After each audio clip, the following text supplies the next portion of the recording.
उड़ीसा के इस आंगनवाड़ी केंद्र में बच्चे जिस तरह खाना खा रहे हैं, 3 महीने पहले उतने ही बेझिझक होकर गांव वालों ने अपने बच्चों को इस आंगनवाड़ी केंद्र में भेजना बंद कर दिया था।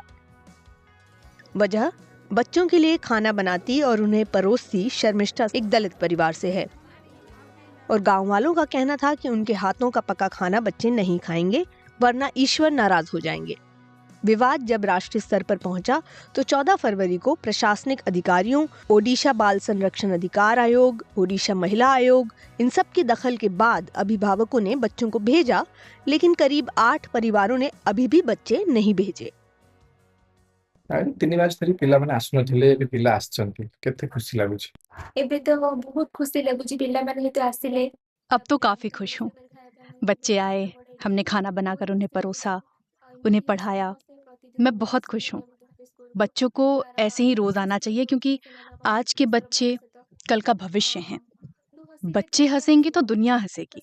इसलिए मैं चाहती हूँ कि सभी पढ़ाई करें और अच्छे इंसान बनें, देश को आगे लेकर जाएं। बहुत खुशी हुई। बहुत खुशी लगिला। 3 ମାସ ଧରି ଯୋଉ ଚାପରେ ଥିଲ, ପିଲା ଆସୁନଥିଲେ, ଏବେ ଚାପ ମୁକ୍ତ ଅଛ ନା? हाँ, ଏବେ ଟିକେ रिलैक्स। हाँ, अब थोड़ा रिलैक्स लग रहा है। सोचती हूँ कि हमेशा सब ठीक रहे। ଏବେ କଣ आशा रखिଛନ୍ତି, ପିଲାମାନେ ସବୁଦିନ ଆସିବେ?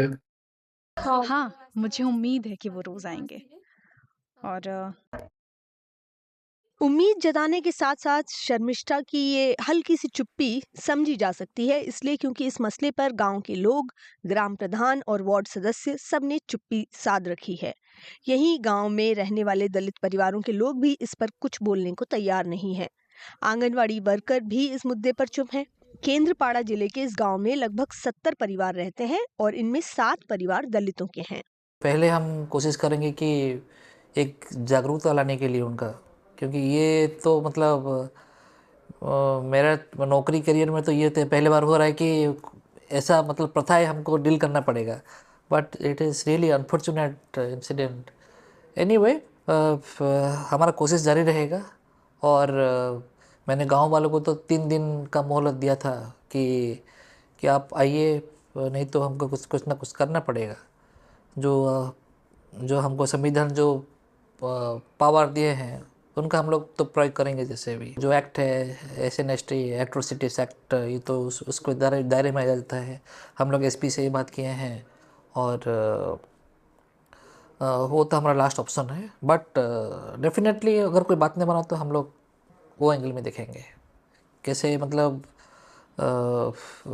लोगों में ये मतलब मैसेज जाएगा कि ऐसा करना गैर कानूनी है और ये मतलब this is not humanitarian also. तो ये हमारा कोशिश है। 2023 में नौगांव में आंगनवाड़ी में सहायिका की पोस्ट विज्ञापित की गई थी, जिसके बाद शर्मिष्ठा ने अप्लाई किया था। CDPO दीपाली मिश्रा ने BBC न्यूज हिंदी को बताया कि पहली बार जब विज्ञापन निकला तो एक भी आवेदन नहीं मिला था। 2025 में फिर से विज्ञापन दिया गया और इस बार एक ही उम्मीदवार का आवेदन आया और वो शर्मिष्ठा थी। उनकी योग्यता और सर्टिफिकेट वेरिफिकेशन के बाद उन्हें नौकरी मिली। बच्चों के आंगनवाड़ी लौटने के कुछ दिन पहले BBC न्यूज हिंदी ने जब शर्मिष्ठा से बात की तो उन्होंने ये कहा, मुझे तो बड़ा जॉइनिंग हैला, मैं भाभी कि जब मेरी ज्वाइनिंग हुई थी तो मैंने सोचा था कि अच्छा काम करूंगी और आगे बढ़ाऊंगी, अपने गांव के बच्चों के लिए काम करूंगी, इसलिए मैंने अप्लाई किया था। लेकिन वो लोग समझ नहीं पाए। उन्होंने कहा कि तुम हरिजन लड़की हो, जब तुम्हें अपनी जाति का पता है तो क्यों अप्लाई किया। उन्होंने ऐसा कहा।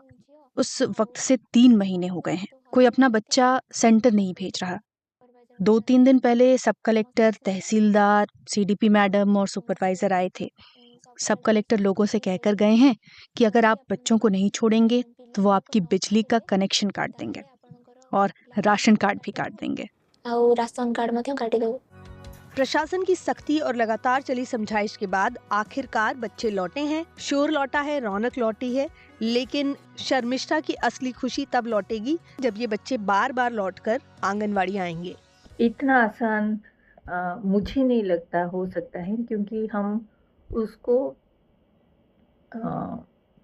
पूरा हमारे लाइफ की रोज़मर्रा की ज़िंदगी का एक हिस्सा मान के चल रहे हैं, क्योंकि उसका जड़ बहुत बहुत मजबूत हो गया है। मैं कह सकती हूँ कि वो जड़ और भी मजबूत हो रहा है पैट्रियार्की की जड़ के साथ मिलके।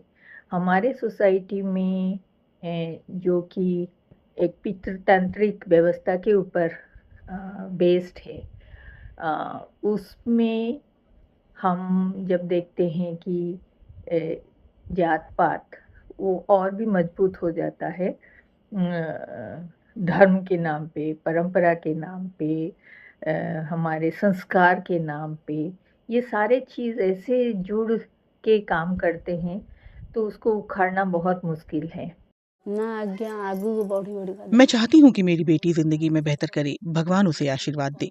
ये मेहनत करे, हम भी उसका पूरा साथ देंगे। ये आगे बढ़े, जैसा महात्मा गांधी ने कहा था, हमें आजादी के साथ आगे बढ़ना चाहिए। निज स्वाधीन निजे चलिए।